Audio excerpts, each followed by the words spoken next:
Hello बच्चों, VM chemistry में आप लोगों का बहुत बहुत स्वागत है। तो बेसिकली बच्चों, अब हम लोग क्या पढ़ेंगे, आज हम लोग क्या डिस्कस करने वाले हैं। आज हम लोग डिस्कस करने वाले कोऑर्डिनेशन कंपाउंड में oxidation number central metal atom, जिसको सीएमए कहते हैं, कैसे निकालें। हालांकि ये पूरा का पूरा चैप्टर मैंने ऑफलाइन में पढ़ा रखा है, पूरा का पूरा चैप्टर कंप्लीट है, लेकिन आज हम लोग सीखेंगे, फिर से सीखेंगे, क्योंकि सबसे ज्यादा प्रॉब्लम यही में फंस जाता है। अब ऑक्सीडेशन नंबर अगर नहीं निकाल पाते हैं हम, तो वैलेंस बॉन्ड थ्योरी, सीएफटी यानी क्रिस्टल फील्ड थ्योरी, ये अप्लाई नहीं कर पाएंगे कोऑर्डिनेशन कंपाउंड में, जिसको हिंदी में क्या कहते हैं, उप सहसंयोजन यौगिक कहते हैं। मैग्नेटिक प्रॉपर्टी नहीं बता पाएंगे, मैग्नेटिक मूवमेंट नहीं निकाल पाएंगे। तो ये सब करने के लिए हमको ऑक्सीडेशन नंबर निकालने आना चाहिए, और यहां तक कि इलेक्ट्रॉनिक कॉन्फ़िगरेशन भी नहीं लिख पाएंगे हम लोग सेंट्रल मेटल एटम का। तो इसलिए इलेक्ट्रॉनिक कॉन्फ़िगरेशन भी लिखने के लिए हमको ऑक्सीडेशन नंबर निकालने आना चाहिए। तो चलिए आज हम लोग सीखेंगे कि ऑक्सीडेशन नंबर कैसे निकालना जाता है। उसके लिए आपको दो तीन बात याद रखना है, वो मैं बताने वाला हूं, ध्यान से सुनना।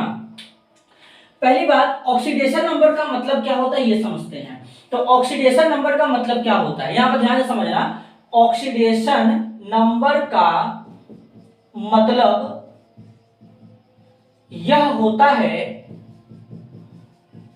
कि सेंट्रल मेटल एटम के ऊपर, सेंट्रल मेटल एटम के ऊपर कितना चार्ज है। अब वो चार्ज हमारा पॉजिटिव में भी हो सकता है, नेगेटिव में भी हो सकता है, लेकिन अपने बोर्ड लेवल पे बेटा जो देखने के लिए मिलेगा वो पॉजिटिव में ही चार्ज मिलेगा। तो जो हमारा चार्ज होगा उसी को बोल देंगे ऑक्सीडेशन नंबर। अब सेंट्रल मेटल एटम के बारे में थोड़ा जानकारी लेंगे। जैसे मान लो हमारे पास एक कॉम्प्लेक्स कंपाउंड है। क्या है हमारे पास, एक कॉम्प्लेक्स कंपाउंड है। जैसे ये देखो, CONH3 दिख रहा होगा क्लियर, यहां पर 6 है, और यहां पे क्या है बेटा, यहां पर हमारा है Cl3, ये है। अब इसमें पता चला कि हम कोबाल्ट का ऑक्सीडेशन नंबर निकालने की कोशिश कर रहे हैं। सॉरी, मैं इसको यहां पे कर देता हूं, कुछ इस तरीके का कॉम्प्लेक्स हम लोग बनाते हैं। चलो, ये कोबाल्ट है, इसका हमको ऑक्सीडेशन नंबर निकालना है। तो उससे पहले समझो, ये हमारा क्या है, काउंटर आयन है। ये हमारा क्या है, कोऑर्डिनेशन स्फीयर है। क्या है, कोऑर्डिनेशन स्फीयर है। इसके अलावा ये हमारा क्या है, लिगेंड है। ये हमारा क्या है, नंबर ऑफ लिगेंड है, नंबर ऑफ लिगेंड है। और ये हमारा क्या है, सेंट्रल मेटल एटम है, या इसी को सेंट्रल मेटल आयन कहते हैं। हालांकि एटम दिख रहा है, आयन इसलिए कहते हैं क्योंकि यहां पर कोई ना कोई चार्ज इसके ऊपर प्रेजेंट होता है बेटा। तो इतना क्लियर हो चुका होगा। अब देखो, अगर हमारे पास नेगेटिव लिगेंड होगा, तो नेगेटिव लिगेंड होगा तो उसका जो नेगेटिव लिगेंड है, अगर तो नेगेटिव लिगेंड का जो ऑक्सीडेशन नंबर होगा वो हमेशा नेगेटिव में होगा। किसमें होगा, नेगेटिव में होगा। अब नेगेटिव में चाहे -2 हो, -3 हो, -1 हो, वो कुछ भी हो सकता है। अगर हमारे पास लिगेंड पॉजिटिव है, पॉजिटिव लिगेंड है, तो इसका जो ऑक्सीडेशन नंबर होगा वो पॉजिटिव में होगा। अब पॉजिटिव में होने का मतलब +1 +2 +3 +4 कुछ भी हो सकता है। अगर हमारे पास न्यूट्रल लिगेंड है, क्या है, न्यूट्रल लिगेंड है, तो न्यूट्रल लिगेंड का बेटा जो ऑक्सीडेशन नंबर होगा वो 0 होगा। क्या होगा, 0 होगा। इतने बात को यहां पर ध्यान देना है, क्लियर है। तो हमको ऑक्सीडेशन नंबर निकालने आ जाएगा। अब यहां पर बेटा 1 मिनट, थोड़ा सा प्रॉब्लम हो गया।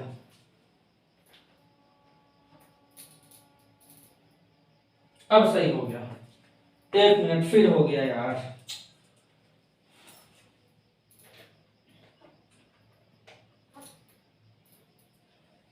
कोई नहीं, बड़े बड़े काम में छोटा मोटा समस्या होता है। आगे चलते हैं। तो पहले थोड़ा सा वाटर लगाना पड़ेगा, H2O, तब क्लियर होगा। देखो, अब इतना मैंने बता दिया, अगर तुम इतना बात याद रखोगे तो तुमको ऑक्सीडेशन नंबर निकालने आ जाएगा। कैसे, देखो समझते हैं। जो यहाँ पे कॉम्प्लेक्स लिए थे हम लोग, सबसे पहले उसी को लेते हैं। चलो देखो, CONH3, यहां पर 6Cl3 हो जाएगा। अच्छा, जिसका निकालना होता है उसके नीचे अंडरलाइन किया जाता है, हालांकि सेंट्रल मेटल आयन या एटम हमारा यही है। चलो निकालते हैं। जिसका निकालना होता है उसका एक्स मानते हैं, तो कोबाल्ट का यहाँ पे क्या मानेंगे, एक्स मानेंगे। अब यहाँ पे लिगेंड कितने बार है, 6 बार है, तो यहाँ पे लिखना 6 इंटू, अब NH3 जो है हमारा न्यूट्रल होता है, NH3 को जब भी तुम देखोगे ऐसे देखोगे, कोई चार्ज वगैरह नहीं देखोगे, तो ये हमारा कौन सा लिगेंड होता है, न्यूट्रल लिगेंड होता है बेटा, कौन सा, न्यूट्रल होता है। तो 6 हो जाएगा, तो यहाँ पे इसका क्या लिखेंगे, 0, फिर यहाँ पे क्या लिखेंगे, प्लस Cl हमारा यहाँ पे 3 टाइम है, तो यहाँ पे लिखना 3 इंटू Cl का -1 होता है बेटा। अब ओवरऑल कॉम्प्लेक्स पे कौन सा चार्ज है, 0, तो यहाँ पे 0 लिखेंगे। एक खास बात और, यहाँ पर जो Cl है ये लिगेंड नहीं है, ये आयन है, क्योंकि जब भी तुम Cl को देखोगे Cl माइनस के फॉर्म में मिलेगा, और Cl माइनस के फॉर्म में मतलब एक माइनस चार्ज है, तो इसका ऑक्सीडेशन नंबर 1 होगा। तो अब यहाँ पे पूरे कॉम्प्लेक्स पे कितना चार्ज दिख रहा है, कुछ नहीं दिख रहा है, तो यहाँ पे क्या लिख देंगे, 0। तो जब x is equal to solve करे वो बेटा इसको, तो x इज इक्वल टू क्या निकल के आएगा, इसमें +3 निकल के आएगा। तो कहीं ना कहीं हम कह रहे होंगे यहाँ पर कि इस कॉम्प्लेक्स के अंदर कोबाल्ट +3 ऑक्सीडेशन स्टेट में प्रेजेंट है, तो कोबाल्ट के ऊपर +3 का ऐसे चार्ज लगा देंगे। क्लियर हुआ कैसे ऑक्सीडेशन नंबर निकाला जाता है, ऐसे ही निकाला जाता है बेटा। क्लियर है। अब यहाँ पे मैंने 0 क्यों लिखा, क्योंकि ओवरऑल कॉम्प्लेक्स के ऊपर 0 चार्ज, इसलिए मैंने 0 लिखा। अगर मान लो अगर 0 नहीं होता तो यहाँ पे कुछ इस तरीके से होता, कोई पॉजिटिव नेगेटिव चार्ज होता, उस टाइप का भी क्वेश्चन मैं यहाँ पे उठाने वाला हूं, अभी तुम देख ही लेना। क्लियर है, देखो उस टाइप का भी क्वेश्चन हम लोग उठा लेंगे। अभी एक एक क्वेश्चन को सॉल्व करेंगे तो बहुत ही मजा आने वाला है। देखो कैसे यहाँ पे सॉल्व करते हैं। अभी जरा मैं एनसीईआरटी लेता हूँ, कुछ एनसीईआरटी का ही क्वेश्चन तुमको मैं दिखाता हूँ, क्योंकि हम लोग तो भाई एनसीईआरटी ही फॉलो करते हैं, ज्यादा अच्छा लगता है। अपने एग्जाम में भी नीट जेई लेवल में भी, अरे सॉरी सीयूईटी नीट लेवल में भी एनसीईआरटी ही आता है। पहले मैं क्वेश्चन ले लूँ तब ना। हाँ ये क्वेश्चन है, एक्सरसाइज का क्वेश्चन है 9.5।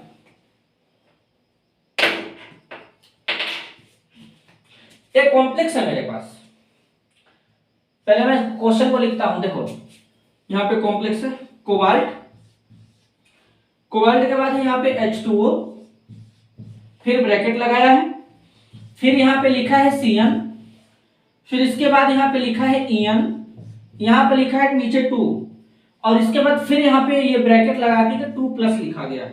ये है, तो इसको सॉल्व करना है और इसमें ऑक्सीडेशन नंबर हमको निकालना है कोबाल्ट का। तो कैसे निकालेंगे जरा ध्यान से समझना। सबसे पहले कोबाल्ट का क्या मानेंगे, एक्स मानेंगे बेटा। वाटर यहाँ पे न्यूट्रल होता है, देखो वाटर जब भी देखोगे H2O के फॉर्म में होता है, कोई चार्ज वगैरह नहीं होता, तो ये न्यूट्रल होता है। ये जो है इथाइलिन डाइएमीन, ये भी हमारा क्या होता है, न्यूट्रल होता है, इसके ऊपर भी कोई चार्ज नहीं होता है। लिगेंड के बारे में अच्छे से मैंने पढ़ा रखा है। लेकिन Cn जो होता है इसके ऊपर -1 का चार्ज होता है, मतलब ये नेगेटिव लिगेंड है। तो नेगेटिव लिगेंड है तो Cn को जब भी देखोगे ऐसे देखोगे Cn-, तो इसके ऊपर चार्ज कितने का, -1 का है, तो x हो गया, यहाँ पे 0 लिखो H2O के लिए, फिर प्लस का साइन लगाओ Cn के लिए -1 लिखो, फिर H2 यहाँ पे प्लस लगाओ, 2 बार है तो 2 लिखो, इंटू यहाँ पे क्या लिखोगे, En के लिए 0 लिखो, फिर यहाँ पे इतना करने के बाद इज इक्वल टू लगाओ। अब ओवरऑल कॉम्प्लेक्स के ऊपर कौन सा चार्ज है, यहाँ पे दिख रहा है भाई साहब, ये जो चार्ज है हमारा कॉम्प्लेक्स के ऊपर चार्ज है, तो ओवरऑल चार्ज कितना है, +2 है। जब इसको तुम सॉल्व करोगे तो x इज इक्वल टू आएगा +3। क्या आएगा बेटा, x इज इक्वल टू निकल करके आएगा +3। है ना मजेदार क्वेश्चन। चलो मैं एक और सॉल्व करके बताता हूं, अपने ही एनसीईआरटी का है, ध्यान से समझना। ऐसे ही देखो लगाया जाता है। अब इससे आसान बताओ तुम क्या हो सकता है। अब कोई ये तो नहीं कह सकता कि हमको ऑक्सीडेशन नंबर नहीं निकालने आएगा, केवल लिगेंड के बारे में ज्ञान होना चाहिए, वो भी मैंने बता रखा है। तो ऐसे ही देखो चीजों को सीखा जाता है। अब देखो कुछ चीज सीखने के लिए कुछ याद भी होना चाहिए, ये भी ध्यान दिया करो। तो पहले बोर्ड को क्लियर करते हैं, उसके बाद ही नेक्स्ट क्वेश्चन लिखा जाएगा। चलो भाई हो गया क्लियर। अगला क्वेश्चन लिखता हूं। यहां पर एक है PtCl4-2। देखो पहले क्वेश्चन में लिख देता हूं, PtCl4-2। देखो ये क्वेश्चन है। अब ये क्वेश्चन है, इसमें कैसे लगाया जाएगा, तो देखो इस बार कॉम्प्लेक्स के ऊपर कौन सा चार्ज है बेटा, नेगेटिव चार्ज है। देखो प्लेटिनम है, एक्स मान लेंगे, Cl कितने बार है, 4 टाइम है, तो यहां पर लिखो 4 इंटू Cl के ऊपर मैंने बताया नेगेटिव चार्ज होता है, Cl माइनस के फॉर्म में पाया जाता है, तो इसका ऑक्सीडेशन नंबर -1 होगा, नेगेटिव लिगेंड है, तो यहाँ पे -1 लिखेंगे, फिर लिखेंगे यहाँ पे इज इक्वल टू, अब ओवरऑल चार्ज क्या है कॉम्प्लेक्स के ऊपर -2, तो यहाँ पे लिखेंगे -2। अब इसको जब तुम मैथमेटिकली सॉल्व करोगे तो x इज इक्वल टू आ जाएगा +2, यानी इस कॉम्प्लेक्स में प्लेटिनम +2 ऑक्सीडेशन स्टेट में प्रेजेंट है, क्योंकि प्लेटिनम हमारा सेंट्रल मेटल आयन होगा। आगे चलते हैं, एक और क्वेश्चन, Cr क्रोमियम है, NH3 यहां पर 3 टाइम है, फिर Cl3 है। अब इसमें अपने को क्रोमियम का निकालना है, कैसे निकालेंगे, क्रोमियम का x मान लो, NH3 कितने बार है यहाँ पे 3 टाइम से, देखो न्यूट्रल है तो 3 इंटू इसका 0 लिखेंगे, प्लस Cl कितने बार है 3 टाइम्स है, तो 3 इंटू यहाँ पे क्या लिखोगे -1 इज इक्वल टू 0, क्योंकि कॉम्प्लेक्स के ऊपर ओवरऑल कोई चार्ज नहीं दिख रहा है, तो x इज इक्वल टू कितना आएगा +3 आ जाएगा ऑक्सीडेशन नंबर। क्लियर है, आगे चलते हैं, एक और दूं, देखो CO, फिर यहां पर है Br2, NCRT का ही है सारा, फिर है En ट्वाइस, यहां पे प्लस लगा दिया है, तो इसको कैसे सॉल्व करेंगे, तो कोबाल्ट का क्या लिखेंगे x, ब्रोमीन कितना बार है 2 टाइम्स, तो 2 इंटू ब्रोमीन का -1 होता है, क्योंकि ये भी हमारा क्या है नेगेटिव लिगेंड है बेटा, -1 का चार्ज होता है, प्लस का साइन लगाओ, En 2 बार है, 2 इंटू En का क्या लिखेंगे 0, न्यूट्रल है, अभी भी मैंने बताया, is equal to overall charge कितना है +1 है, तो +1 लिखो, x is equal to solve करेंगे कितना आएगा +3 आएगा। तो ऐसे सॉल्व किया जाता है। एक और है, मैं उसको भी बता देता हूं, K3 यहां पर है K3 FeCN6,